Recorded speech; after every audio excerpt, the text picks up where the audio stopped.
Hello dear student, I am Dr. Ashok Yevle, Assistant Professor from Department of Zoology, KTHM College, Nasik. In a previous presentation, we have seen general characters and classification of phylum Cnidaria. In today's presentation, we'll see an important topic of phylum Cnidaria, and that is polymorphism in class Hydrozoa.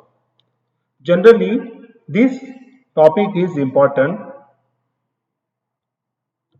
because the polymorphism type of phenomenon which we observe in Hydrozoa class of phylum Cnidaria. So what are the content of this presentation? See what is meant by polyps and medusa, that is morphological forms of hydrozoan animal, then gastrozoids, dactylozoids, gonozoids and their functions. So let us we begins with what is polymorphism in Cnidaria. Polymorphism, poly means many and morphism means in different forms. So Cnidarian animal occurs in different forms. So polymorphism refers to a occurrence of structurally and functionally more than two different types of individual within the same organism. Means same organisms are there which belongs to the phylum Cnidaria, but structurally and functionally they are different. So this phenomenon is called as polymorphism.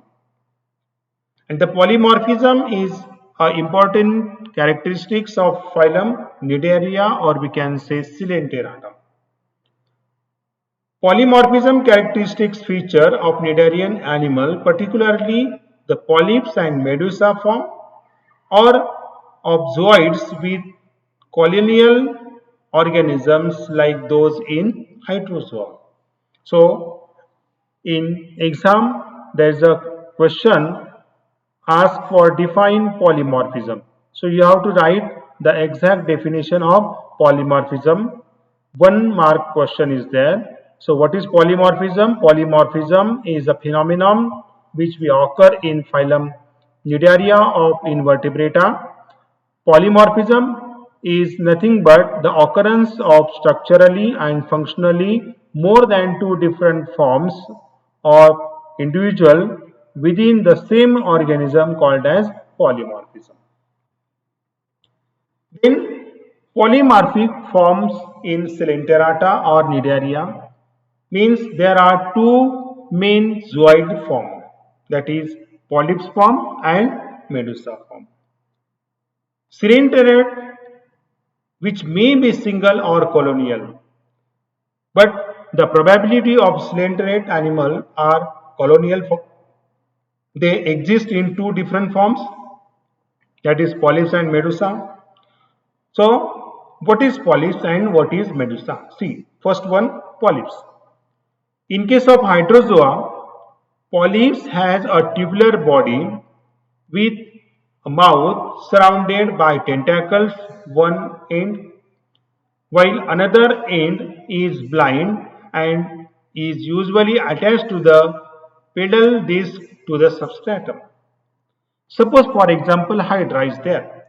Hydra, one end remains attached to the substratum, it is blind, while another end is open with mouth, and towards the mouth or periphery of the mouth there are few tentacles.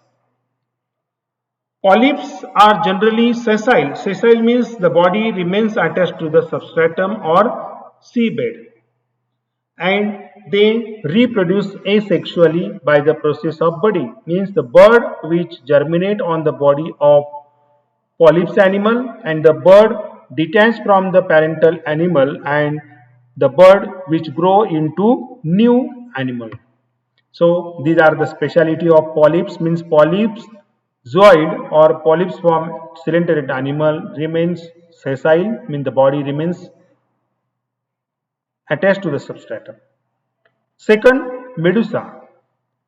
In hydrozoa, medusa has a bowl or umbrella shaped body with marginal tentacles and mouth centrally located on the projection called manubrium of the lower concave surface.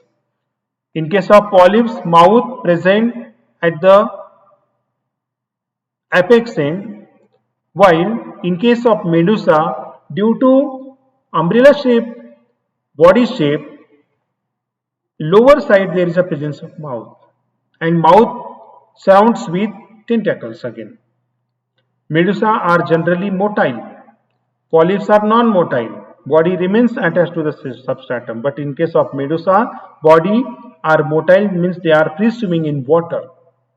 While medusa reproduce sexually, means they produce eggs and sperm, and egg and sperm unite together to form a new organism, means they form egg and egg forms into planula larva. So there is a sexual mode of reproduction in case of medusa. So these are the two different polymorphic form in coelenterate animal. It is also called as zooids. See, whatever description we have seen in previous slide, this slide shows first Cnidarian polyps animal, means the body remains attached to the substratum, while Cnidarian medusa body structure appears like umbrella shape. In case of Cnidarian animal, at the center there is a gastrovascular cavity, and in case of Cnidarian animal like Medusa, there is also gastrovascular cavity, but the in polyps mouth is present at the apex, while on lower side mouth is present in Medusaid animal, and polyps remains sessile, means the body remains fixed to the substratum, while medusa they are free swimming. So these are the two different morphological forms or zooids of phylum Cnidaria. Now what is zooids? See in the diagram, there is a location of zooids, tentacle crowns. The branches bears individual or zooids, that is hydrozoids, polyps. Each zooid consists of a tubular body that has two layers separated by a thin jelly-like mesoglia. That is, mesoglia means a jelly-like connective tissue or a layer of connective tissue, a terminal mouth and surrounding circlet of tentacles.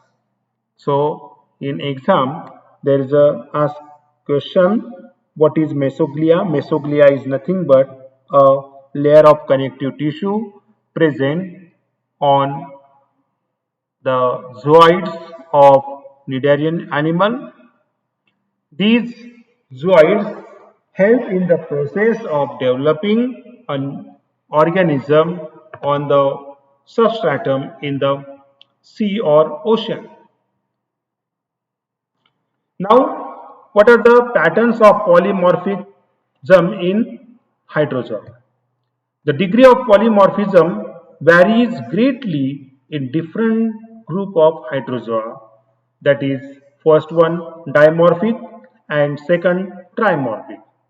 In dimorphic organism of hydrozoan animal, they are simplest common pattern of polymorphism, means dimorphic means di means two and two morphologically two different forms of organism, so they are called as dimorphic organism. They have only two types zooid, that is gastrozoids and gonozoids. As the name suggests, dimorphic means gastrozoid and gonozoid. These are the two different forms of zooids, so called as dimorphic, and these phenomenon called as dimorphism.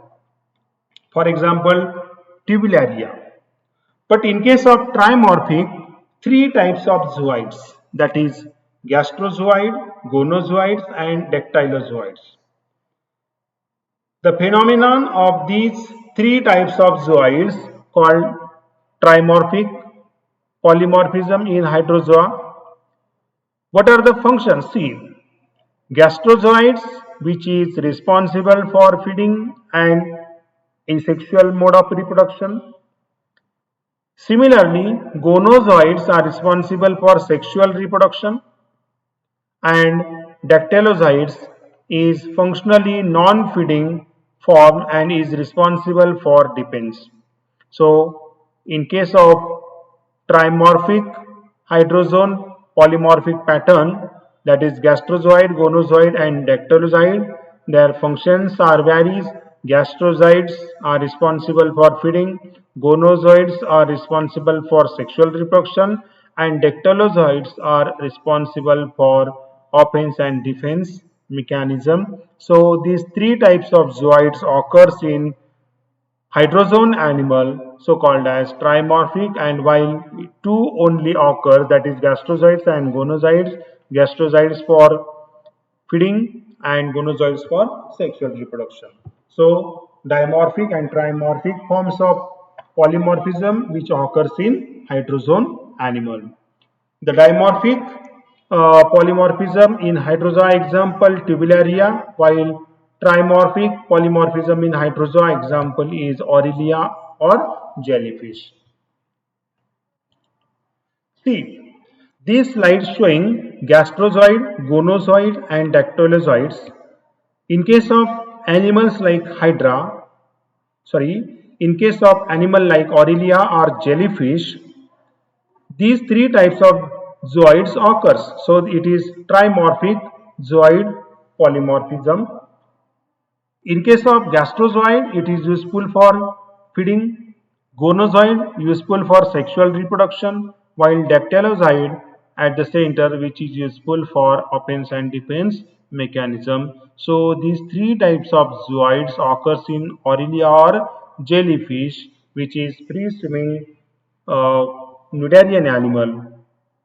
And this slide shows uh, three types of zooid, that is gastrozoid, gonozoid and dactylozoid. Gastrozoids used for feeding polyps, dactylozoid protective or offense and defense mechanism, and gonozoids for reproductive type, that is means for sexual mode of reproduction. So this way you have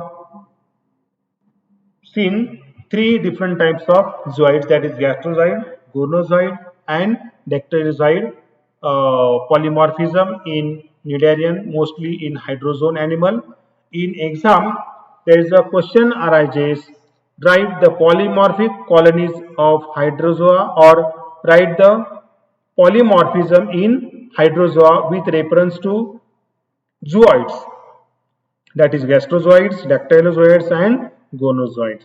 So you have to mention this diagram clearly in exam, then you will get full marks. So we'll see today what is polymorphism in hydrozoa. So thanks for watching this presentation. Thank you.